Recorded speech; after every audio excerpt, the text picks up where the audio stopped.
When most people hear silence in a relationship, they translate it into one word: rejection. They assume that if someone doesn't speak, doesn't call, doesn't text, or doesn't lean in with affection, then it must mean they don't care. But that assumption is one of the biggest mistakes you can make when dealing with an avoidant personality, because silence in their world does not equal absence. In fact, silence is often the loudest proof of love they know how to give. It sounds paradoxical, but let's break it down. When an avoidant falls in love, they do not experience it as a soft, gentle unfolding. They experience it as a tidal wave. For you, love may feel like warmth, safety, connection. For them, love feels like intensity, pressure, vulnerability, even danger. Their nervous system interprets closeness as a potential threat. So when their feelings deepen, when they realize they're actually attached to you, their system goes into overdrive. They don't retreat because they don't care. They retreat because they care so much their body doesn't know how to process it. Think about that. When they're quiet, when they disappear, when they suddenly need space, it isn't emptiness you're looking at. It's overwhelmed love. It's an intensity they can't yet articulate. Silence is their attempt to regulate. It's the only way they know how to contain the storm. And if you misinterpret that silence as abandonment, you miss the deeper truth. They're not walking away. They're holding on the only way they know how. Now, here's where it gets interesting. Most people chase when faced with avoidant silence. They panic. They think, if I don't pull them back, I'll lose them forever. But what happens when you chase someone who is silent out of love? You push them further into overwhelm. You confirm the very fear they are running from, the fear of being consumed, controlled, or suffocated. The silence deepens, not because they don't love you, but because your reaction has reinforced their instinct to retreat. So what's the antidote? It's the exact opposite of what your instincts scream at you to do. You don't chase. You don't force. You don't demand. You learn to hold the silence without fear. You recognize it for what it is: a sign of love expressed in a language that doesn't sound like yours. And in that moment, you shift the power dynamic. Because now, instead of interpreting their silence as rejection, you begin to interpret it as intimacy expressed differently. That changes everything. And let me give you the philosophical depth of this: silence is not nothingness. Silence is not emptiness. Silence is space. And in space, things grow. A seed doesn't sprout if it's suffocated. It grows in soil, dark, quiet, unseen. That's what avoidant silence is. It's the soil where their attachment is trying to grow roots. But if you dig it up every 5 minutes to check if it's sprouting, you kill it. You need patience. You need trust. You need to see the invisible movement beneath the surface. Now, this doesn't mean you tolerate neglect. This doesn't mean you accept toxic avoidance where someone uses silence as punishment. Let's be clear. There's a difference between manipulation and regulation. The kind of silence I'm talking about here isn't the weaponization of distance. It's the struggle of someone who feels deeply but doesn't yet know how to show it. And if you can distinguish between the two, you'll begin to see silence not as a void, but as an overflow. Here's the shocking truth. Most people never hear an avoidant silence can be louder than anyone else's words. Because if they didn't care, there would be no need for silence at all. Indifference doesn't retreat. Indifference doesn't regulate. Indifference simply moves on. The very fact that they withdraw instead of walking away is proof that something powerful is happening inside of them. Silence is not the absence of love. Silence is the evidence of love they don't yet know how to express. And if you can understand that, you stop reacting in fear and start responding with wisdom. You stop seeing yourself as abandoned, and you start seeing yourself as chosen. Chosen by someone who loves you so much it terrifies them. That's not weakness. That's not rejection. That is love, raw and unpolished, asking for space to breathe. So the next time you face avoidant silence, don't let your mind rush to panic. Don't let your insecurities write the story for you. Instead, pause and remind yourself silence here is not absence. Silence here is overwhelmed love trying to find its voice. And if you can hold that truth without fear, you give the relationship something most people never give an avoidant: the space to transform silence into connection. Because sometimes the quietest moments hold the loudest declarations of love.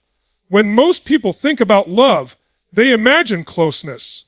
They think love is about holding hands, endless conversations, being together all the time, never wanting to pull away.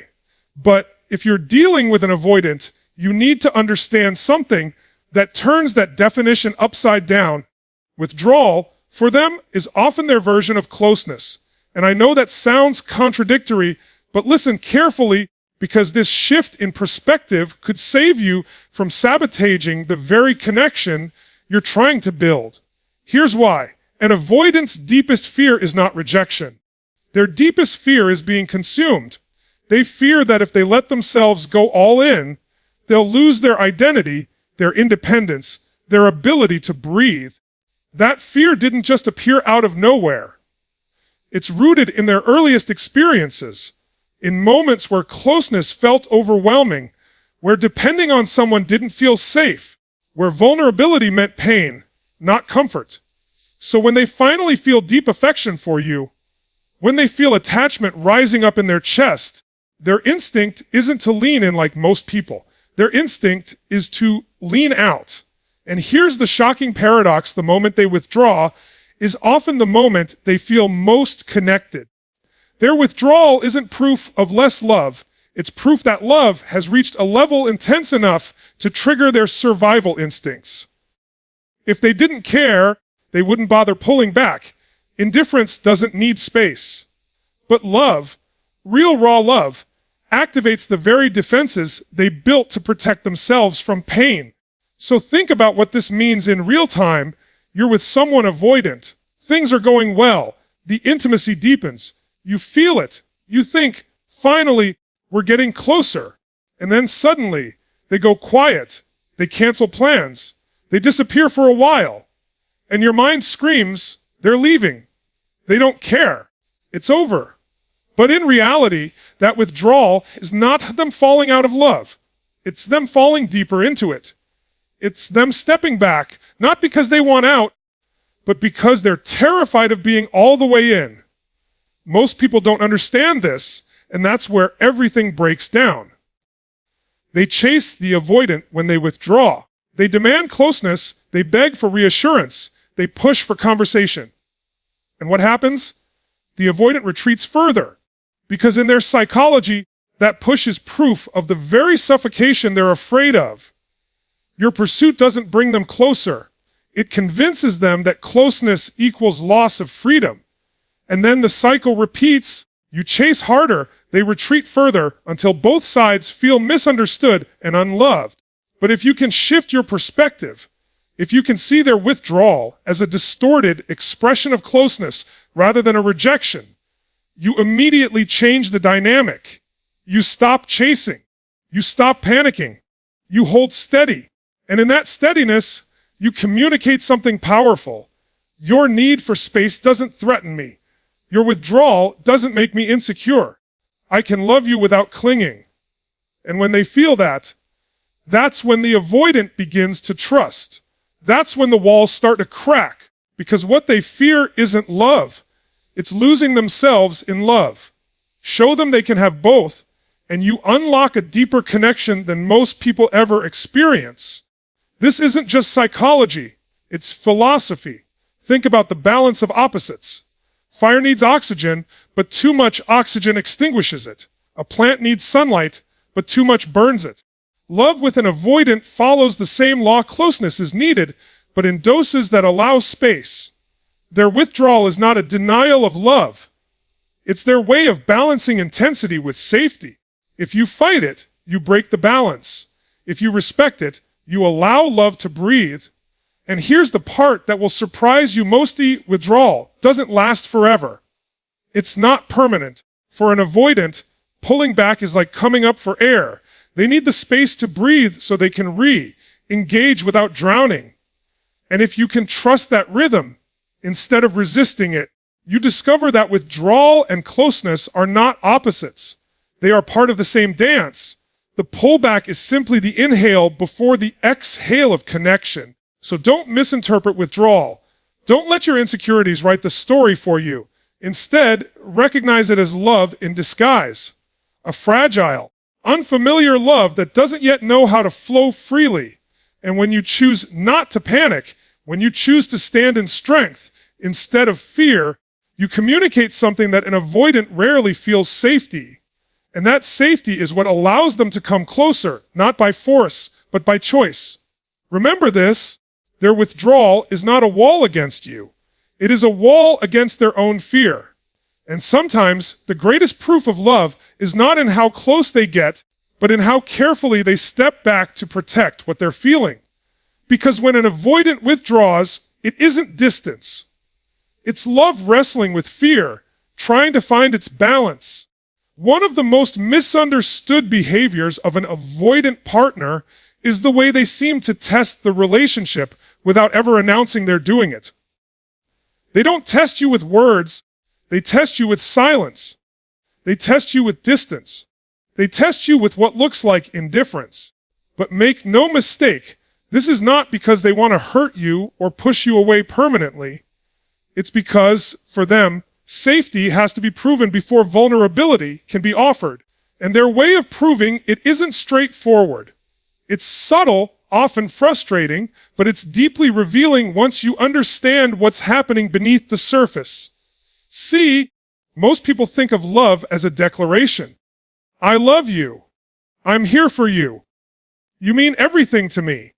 But an avoidant doesn't trust words, not even their own. For them, words feel too risky, too exposed. Instead, they watch. They observe. They measure. They retreat to see if you'll come unglued, if you'll rage, if you'll panic, if you'll chase. Because here's the psychology at play. If you can't handle their silence, they believe you can't handle their soul. If you can't stay grounded when they step back, then how could you possibly handle the rawness of them stepping forward? That's why so many people fail this unspoken test. They take distance as rejection. They react with fear. They lash out, cling harder, demand answers. And in that moment, the avoidant silently concludes, I can't be safe here. If this small step back creates chaos, then opening my heart fully will destroy me. They're not testing your patience as much as they're testing the environment, testing whether their love can survive outside of their protective walls. Now here's the paradox. If you can remain calm when they retreat, if you can hold steady without chasing, without collapsing into insecurity, you communicate something powerful: safety. You tell them, not with words, but with presence, I am not threatened by your distance. I don't need to control you to feel secure. I'm here whether you're close or whether you need space. That, to an avoidant, is revolutionary, because safety is not proven to them by closeness. Safety is proven by how you handle their absence. This is where philosophy meets psychology. Every human being carries a tension between freedom and connection. Too much connection without freedom feels like suffocation. Too much freedom without connection feels like isolation. Avoidants lean heavily toward freedom because their nervous system equates connection with danger. So when they test, they are essentially asking, can I have both? Can I stay free and still be loved? Can I step back and not be abandoned? Can I show you my fear and still be chosen? Most people never answer those questions correctly because they react to the test instead of responding with awareness. They try to force closeness. They try to drag the avoidant back into the light. But what if instead of resisting the test, you respected it? What if instead of panicking, you realized this retreat isn't the end? It's the beginning of trust. Think about it. If someone withdraws and you chase them, you confirm their fear. But if they withdraw and you stay grounded, you disconfirm it. You prove that intimacy can exist without entrapment. You show that love doesn't mean losing freedom. And that's the key their nervous system has been searching for all along. And here's the empowering party. You don't need to beg them to open up. You don't need to demand their vulnerability. All you need to do is master your own response to their distance. Because when they see that their silence doesn't unravel you, they start to believe maybe, just maybe, their vulnerability won't either. So the next time you feel them pulling back, pause, breathe, remind yourself this isn't a rejection, it's a test. They're not asking, do you love me when I'm close? They're asking, do you still love me when I'm far? And if you can answer yes with your actions, not just your words, then the day will come when they inch closer, not out of obligation, but out of choice. Because that's the secret with avoidance. You cannot force their vulnerability, but you can create the conditions where it naturally unfolds. And those conditions are built in your response to their tests, not with fear, not with pressure, but with presence, patience, and strength. Remember this, when they pull away, they are not abandoning you. They are asking you silently, am I safe here? Can my love survive here? And if you can answer that without panic, without fear, then their test is not a wall. It's a doorway. And once they know the doorway leads to safety, they'll step through it. One of the biggest misconceptions about avoidance is that when they shut down emotionally, it means they don't feel anything. People look at their calm exterior, their flat tone, their lack of expression, and they think, see, they don't care, they're detached. But the truth is almost the exact opposite. Their shutdown isn't a lack of emotion, it's an overload of emotion. It's not emptiness you're witnessing, it's overflow. Think about how an electrical system works. When too much current runs through the wires, the circuit breaker flips to protect the house from burning down. It's not that the house went dark because there was no electricity. It went dark because there was too much. That's what happens inside the nervous system of an avoidant when intimacy gets intense. Their system flips the breaker. They go quiet. They shut down. Not because there's nothing happening, but because there's too much happening for them to process safely. Now, this is where most people misinterpret the moment and make critical mistakes. Instead of recognizing the shutdown as a form of self-protection, they see it as disinterest. They push harder. They demand conversation. They take the flatness personally. And in doing so, they make the avoidant retreat even further, reinforcing the very fear that caused the shutdown in the first place. Here's what you have to understand. Emotional shutdown is not the absence of love. It's the evidence of how deeply love is being felt.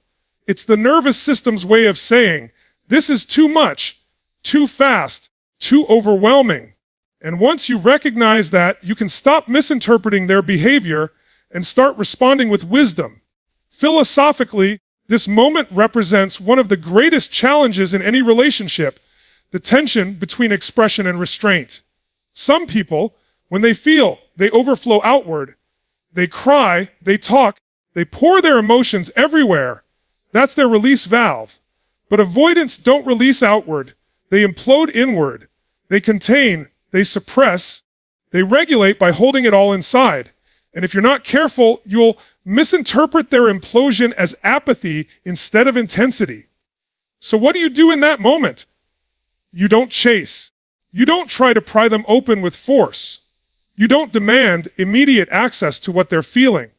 Instead, you respect the shutdown as a necessary pause. You hold steady. You give them room to reset. Because the paradox is this: when you stop demanding their emotional availability, you create the safety that makes them more emotionally available. It's like trying to coax a frightened animal out of hiding. If you corner it, it panics. If you wait patiently, showing you're not a threat, eventually it emerges on its own. The avoidance heart works the same way. Their shutdown isn't meant to push you out forever.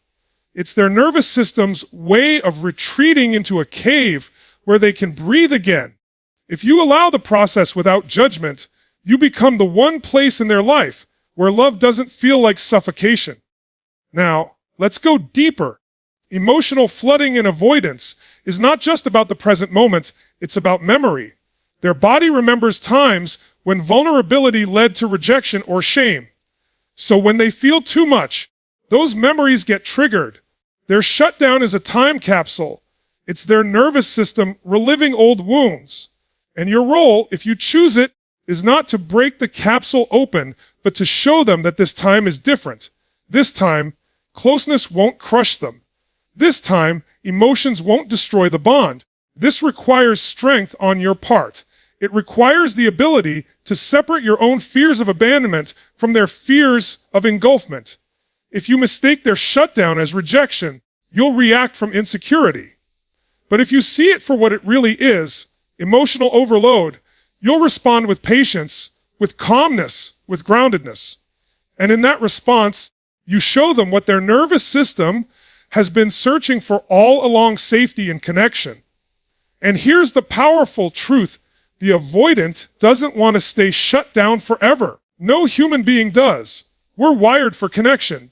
But for them, the path to connection is slower, more fragile, more delicate. Their shutdown is not the end of the story. It's just the intermission. And if you can hold steady through that intermission, the curtain will rise again. And when it does, you'll see their emotions return, often more deeply and authentically than before. So don't let the quiet fool you. Don't let the blank expression convince you of emptiness. Don't assume that because they look calm, nothing is happening inside. Often, the calm exterior is the mask covering the storm. And if you can respect the storm without fear, you become the anchor they didn't even know they were searching for.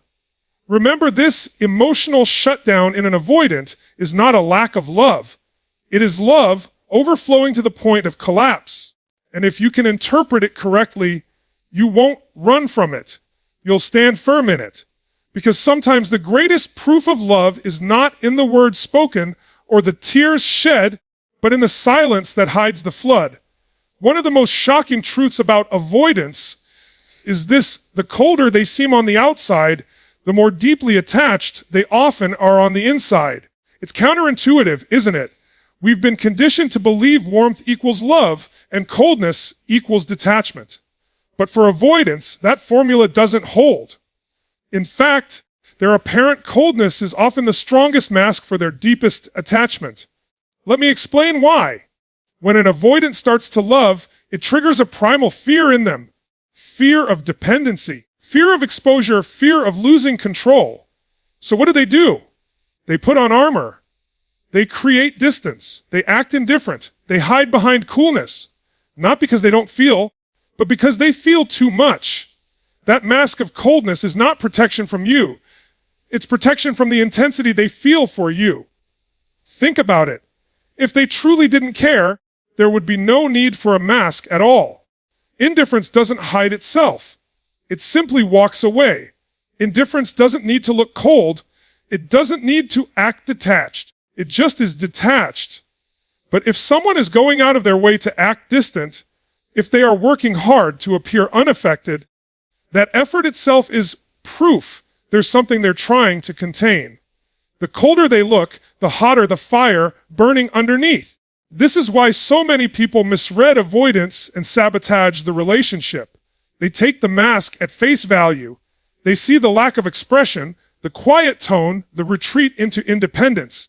And they say, that's it. They don't care. They're done. So they give up, or worse, they lash out in anger. And in doing so, they miss the truth that the coldness wasn't rejection, it was protection. Now, let's take this deeper. Philosophically, masks have always played a role in human life.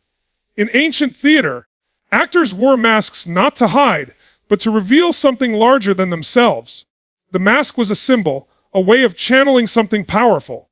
In the same way, the avoidance mask of coldness is not the absence of emotion, it's the containment of emotion too big to handle in its raw form. The mask is their survival strategy. It's their way of saying, I feel, but I can't show it yet. And here's the psychological kicker: the avoidant knows on some level that if they revealed their true depth of attachment too soon, it would terrify them. So they keep it under wraps until they feel safe enough to let it leak out. But the very act of masking is proof of the attachment. You don't guard something worthless. You guard what matters most. This means your role in these moments is not to rip the mask off. It's not to demand they show you everything right now. It's to recognize what the mask really means. It's to look past the coldness and understand that what you're really seeing is vulnerability in disguise. And when you respond with steadiness, with calmness, with presence, you communicate something their nervous system rarely feels. You don't need to hide here. You're safe. And over time, that safety is what allows the mask to fall away. Now, let me make this practical. Imagine you're in a conversation with your avoidant partner and they suddenly go flat. Their voice turns neutral, their face expressionless. You feel the wall go up. Your instinct might be to get louder, to demand reassurance, to accuse them of not caring. But what if instead you took a breath, stayed calm, and reminded yourself, this is not detachment, this is defense. And by not reacting in fear, by not escalating, you quietly communicate, I'm not afraid of your mask. I can handle your silence. I can stand steady while you find your footing. That is what disarms the mask. That is what makes them trust. Because here's the paradox. The mask of coldness is not built to keep you out forever. It's built to protect their heart until they know you won't shatter it. And if you can pass that test, not by force, but by presence, you'll discover the warmth beneath the cold. And when avoidance finally let that warmth show, it comes out raw, unfiltered, and real. So don't be fooled by appearances. Don't assume that distance equals disinterest or that coldness equals emptiness. Often, the ones who look most detached are the ones who care the deepest. The mask isn't proof of absence. It's proof of value. Remember this, when an avoidant looks cold, it isn't because they don't feel. It's because they feel so much they don't yet know how to show it. And if you can see through the mask, you'll realize you were never dealing with distance at all. You were dealing with love, hidden in disguise. Here's the paradox that throws almost everyone off. When an avoidant starts to truly love you, the first symptom you'll notice is not closeness, but distance. That feels backward. It feels wrong. Our culture has taught us that love should always look like pursuit, like affection, like endless expressions of desire. But for the avoidant, love doesn't start with pursuit. It starts with retreat. Their very first act of attachment is often to pull away. Why? Because love for them is not safe territory. It's foreign. It's loaded with danger signals. Their nervous system interprets deepening affection not as comfort, but as threat. The closer they get to you emotionally, the louder their alarms go off internally. It's not that they don't feel. It's that they feel so much, so fast, that their body tells them they need to step back. The retreat is not rejection. It's regulation. It's their way of keeping the fire from burning them alive. Most people misinterpret this and panic. They think, if they loved me, they'd stay close. If they cared, they wouldn't pull away. And so, when they see distance, they assume love is dying. But the truth is, for the avoidant, distance is how love begins. It's the awkward, clumsy opening step of their dance toward intimacy. It looks like a wall, but it's actually a doorway. Think about this philosophically in life. The things that carry the most value often come wrapped in paradox. Strength doesn't look like aggression. True strength is restraint. Freedom isn't the absence of structure. Freedom is found within boundaries. Love with an avoidant follows the same paradox. It doesn't begin with closeness. It begins with space. That space is not a void. It's an incubation chamber. It's where their love takes shape before it can safely emerge.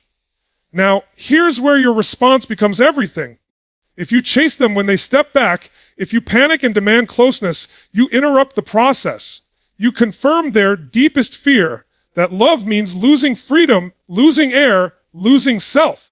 But if you can resist the panic, if you can hold steady, you allow the process to unfold naturally.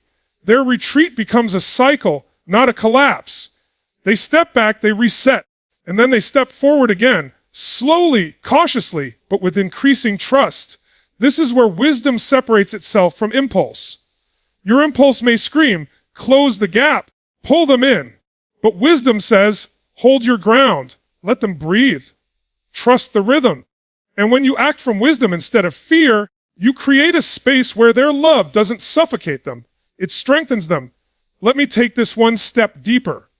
For the avoidant, love doesn't start with joy. It starts with fear. And fear, when handled well, transforms into trust. That transformation doesn't happen overnight. It happens in cycles. Retreat, return, distance, closeness, fear, then faith. If you can see the distance not as an ending, but as a necessary beginning, you'll stop fighting the process and start flowing with it. Now, this doesn't mean you accept being mistreated or ignored indefinitely. There's a difference between healthy space and toxic neglect. What I'm talking about here is the genuine pullback that comes from emotional intensity, not from lack of care. And the way you tell the difference is simply, do they come back? Because if they do, that distance was never abandonment, it was a reset. And when they do return, something subtle but profound happens. Each time they step back and come forward again, their nervous system learns a new lesson. Love doesn't drown me. Love doesn't strip me of myself. Love is survivable. That is the real transformation. That is how avoidance slowly turned distance into devotion, not by avoiding forever, but by testing the cycle until they realize the cycle itself is safe. So when you see them pull back, don't let your insecurities write the story. Don't assume it's rejection. Don't assume it's the end. Instead, see it for what it is, a doorway into a love that doesn't follow the script you expected. It's a different rhythm, a different language, but it's love nonetheless. And maybe the greatest lesson here is this: love doesn't always look like what you were taught. Sometimes it wears the mask of distance. Sometimes it begins with silence. Sometimes it hides behind fear. But if you have the eyes to see it and the strength to hold steady, you'll discover that what looked like distance was actually devotion learning how to walk. So remember this: with an avoidant, love doesn't knock on your door with flowers and grand declarations. It often shows up first as retreat. Don't confuse the retreat for rejection. It's not the end of love, it's the birthplace of it. Because sometimes the first step love takes isn't forward, it's back.